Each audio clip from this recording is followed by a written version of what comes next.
I can't really believe that I'm here having to bring this resolution forward, but here we are. This resolution unequivocally rejects any attempts to reverse the long-standing moratorium on new oil and gas drilling in federal waters off California's coast. California has long sought to protect the stunning coasts and oceans from the risks inherent with offshore drilling, beginning with the state's first withdrawal of coastal lands from oil and gas leasing in 1921, almost 100 years ago.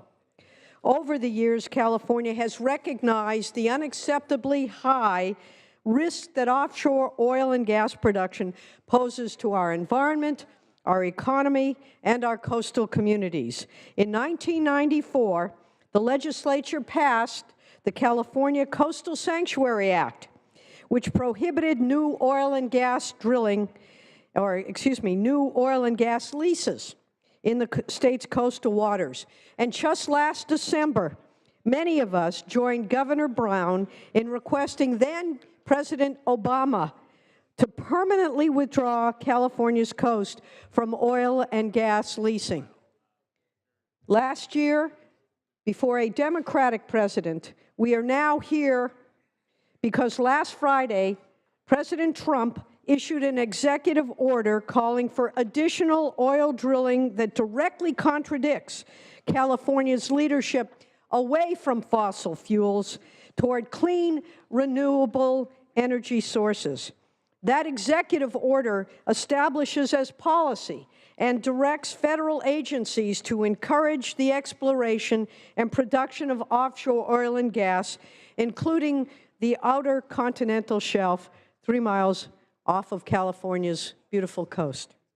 Additional offshore oil and gas development in California, we know, poses a serious risk of oil spills and would degrade the quality of our air and water and adversely impact our marine resources, including already threatened and endangered species such as the blue and humpback whales.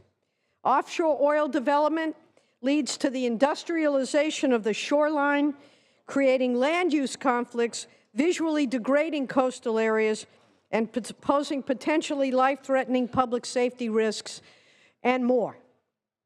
Expanded offshore oil and gas production also threatens the health of California's ocean-based economy, which produces approximately $44.5 billion in gross domestic product each year. $44.5 billion. And it employs almost 500,000 people in this state. According to the National Oceanic and Atmospheric Administration, NOAA, California's coastal regions generate $662 billion in wages and $1.7 trillion in GDP in the year 2012 alone. In fact, the coastal counties of California alone generate a GDP that is exceeded only by 11 countries in the world. That is how important an economic engine our coastal protection is for this state's economy, for its jobs, and for its quality of life, as well as for its marine population. Members, those of us who live in the Santa Barbara and Ventura County areas in particular, this is not a distant issue. This is deeply personal. This is deeply personal. Just 2 years ago, on May 19th, which happens to be my birthday, we had another oil spill that was created as a result of the transportation of offshore oil onto a pipeline, which then burst, causing 100,000 barrels of crude oil to flow in our channel in Santa Barbara in the span of 10 days. I should say, excuse me, the most recent one was not 100,000 barrels. The one that started the environmental movement happened off the shore of Santa Barbara, where Platform Holly exploded and oil spilled for a period of 10 days with over 100,000 barrels of crude oil flowing into the channel, killing more than 3,500 seabirds, dolphins, elephant seals, sea lions, and literally creating a dead zone along the coast of California where it was silence. a stunning silence that was created as a result of this oil catastrophe. We cannot and will not forget that. And as I mentioned, just a couple years ago, we had another oil spill related to offshore oil. In the intervening time, however, we had the Exxon Valdez. In 2010, we had Deepwater Horizon. And as I mentioned, the Refugio oil spill 2 years ago. And we continue to have to address the poorly capped or the uncapped abandoned oil wells along our coast that continue to bleed oil onto our shore just as recently as a few days ago. We cannot go back to the dirty, dangerous, and destructive policies of the 60s, the 70s, and the 80s. And we cannot follow in a direction that stifles and undermines innovation and in the energy sector that is creating green jobs, cleaner energy, and a brighter future right here in California today. We cannot support policies that ignore what Governor Brown has referred to as the existential threat of our time. Members, please join me in supporting this resolution, which strongly and unequivocally supports the current federal prohibition on new oil and gas drilling in our federal waters off our California shoreline. And please join me in opposing any attempt by any president of any party to modify that prohibition.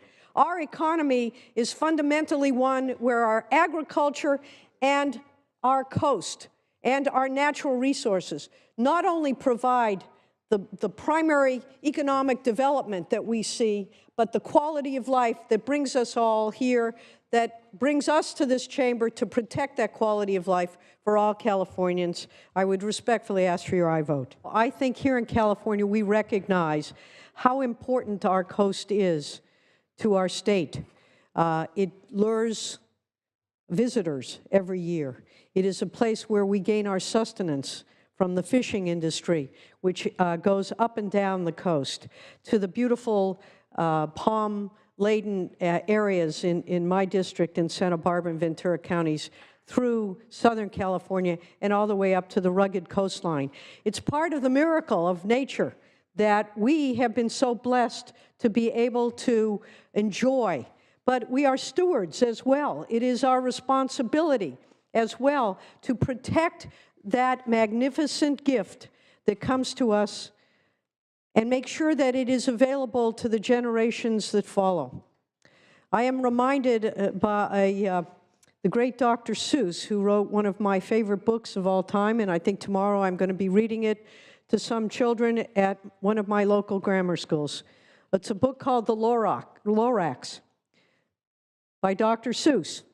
And if you recall the story, it's the story of how suddenly it was discovered that from the trees and from the thweeds that existed, someone could make a lot of money. And they went in and they tore them all down. And when there was no more economic need for them, and when they were all gone, they upped and left. And what did they leave? They left a dead area. And when they were done with this book, a dead area where all the color on the pages is turned to gray. And when I finished reading the book, I asked them if they would please promise when they grow up, they will speak for the trees. It is our job, I believe, here today to speak for the trees, to speak for nature, to speak about God's great creation. There are other ways we can create energy for our world, and the innovation that comes in many instances from right here in California is leading the way. We cannot, we should not go back to an era which created such difficulty for our communities. We can do better, we must do better, and with that, I would urge your aye vote.